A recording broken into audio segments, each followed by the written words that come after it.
The Secret Service is stonewalling us not on one, but two, but three Freedom of Information Act requests related to Hunter. I find it very curious and ironic to see the left hysteria and reaction to the Secret Service allegedly failing to maintain text messages around the time of January 6th.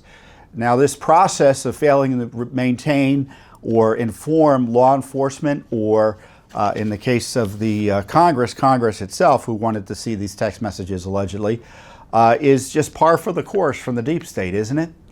And the left is outraged that text messages could have been erased, but I don't recall that outrage when Judicial Watch highlighted and exposed how phones were wiped by the Mueller operation, how we exposed how the FBI was allowing text messages to be destroyed. They didn't care because we were asking about text messages that would have potentially hurt their effort to destroy Trump. So now we're expected to believe that things that the government has been doing for years all of a sudden is the worst scandal in American history because it relates to January 6th. But the Secret Service, which is in part responsible for these records, we've always had issues with the Secret Service. In my view, it's kind of a disaster, organizationally and bureaucratically, and it's terribly political in hiding records from the American people for political reasons. And we're seeing that again in the case of Hunter Biden. In June 2020, Judicial Watch uncovered that Hunter Biden was visiting all over the world, 29 different countries, including trips to Russia, 5 trips to China. And the reason we found out about those trips specifically and uncovered them exclusively is because we knew what to ask and who to ask, namely the Secret Service that was providing protection for Hunter Biden. And they have recordations of where they go with him. What was interesting is that Hunter Biden, during the second half of the second term of the Obama-Biden administration, the records stopped, meaning that he presumably stopped getting Secret Service protection, presumably by choice. So isn't that interesting? Now that he is the son of a sitting president, he obviously is getting Secret Service protection. And so similarly, we want records about this protection. And of course, the Secret Service, unfortunately par for the course, is stonewalling and refusing to produce records to us. We specifically asked for all records concerning the use of security and other services to Hunter Biden and any other companions, all records concerning the use of government funds to provide security and any other services to Hunter Biden and any companions. And we had 3 separate FOIA requests. Some of the requests, at least one of the requests, actually go back to some of the Secret Service protection he was getting during the Biden administration. We wanted more information for a broader period of time. The other requests relate to his what the Secret Service has been doing for him now, specifically where they're providing protection, where he's going. That's what the records presumably would show, and of course the cost of providing him protection for his home in Malibu. Now, we obviously don't want the secret sauce records about how the Secret Service provides protection. That's not what we asked for.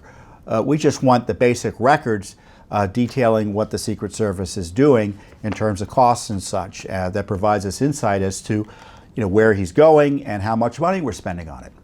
Fundamental, basic records that typically we're able to get or should be able to get under law. But the Secret Service has decided to protect Hunter Biden here.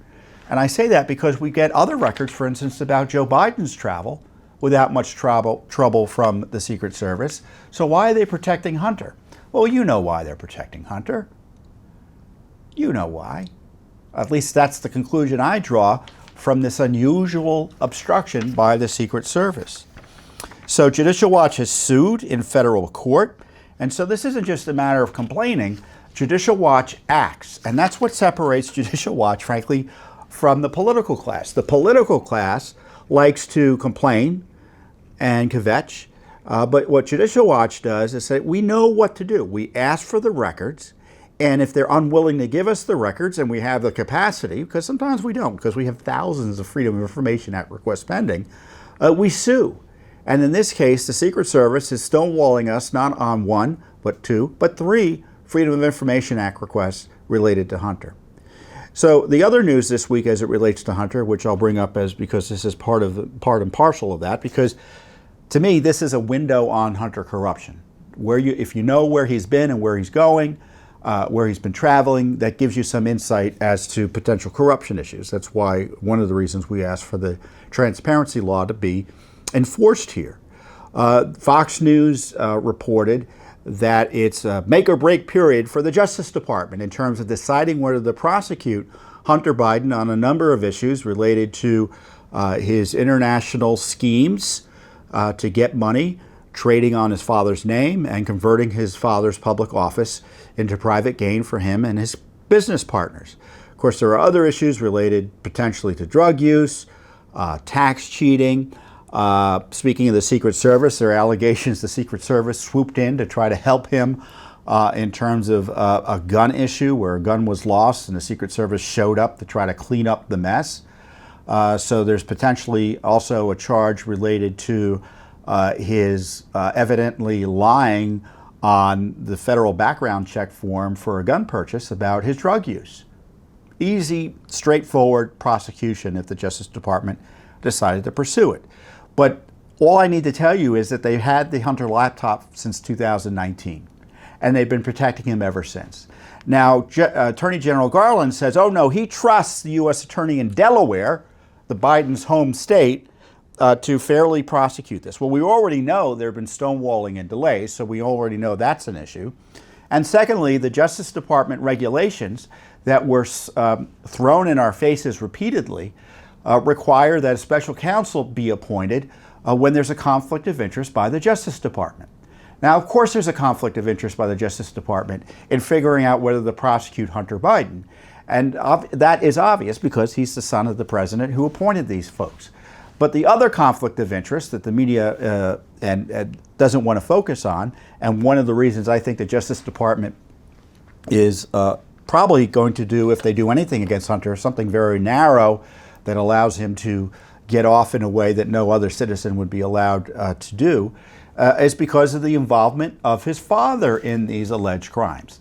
You have this Hunter laptop scandal showing, the Hunter laptop materials showing that, and other records and evidence, including witness statements, showing that Hunter Biden was in a business relationship with his father, and that the money he was getting was going in part to his father. And you have other information showing that his father's vice president's office was being used as part of this business operation. Frankly, it's called, it's a mafia. It's been typically used to go after the mafia. It has all the hallmarks of a racketeering operation, RICO. Racketeering, influence, and corrupt organizations. So the challenge, and I'm being charitable because this is, the Justice Department knows what the challenge is that it's not just about Hunter, it's about Joe. And the fact that a special counsel hasn't been appointed is a scandal.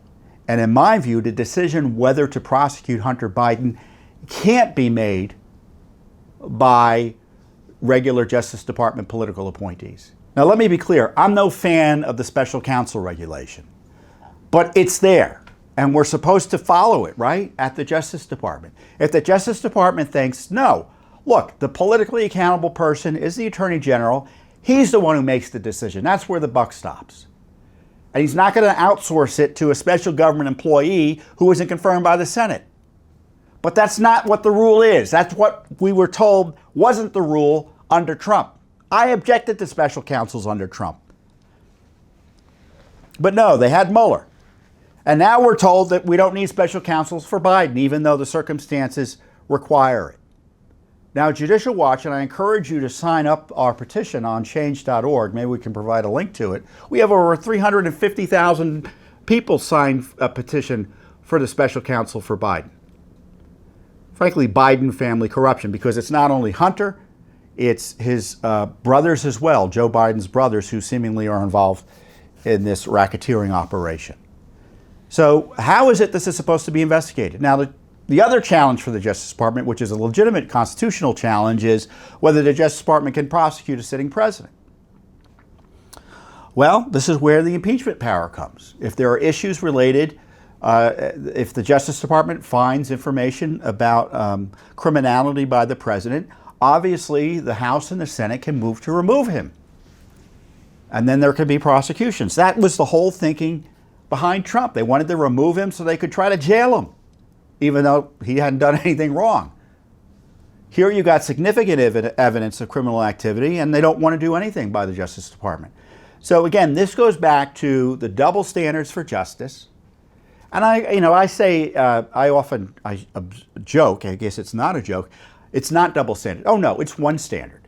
The one standard is target conservatives or Republicans or anyone else, because it includes Democrats from time to time, who are enemies of the establishment. And whether they've done anything wrong, it doesn't matter. They don't make decisions based on rule of law. They make decisions based on politics, while protecting people like Obama, Biden, and Hillary, and all the rest, Strzok, Page, and people like that. It's one standard. Protect your friends and punish your enemies, to paraphrase Obama's statement in that regard.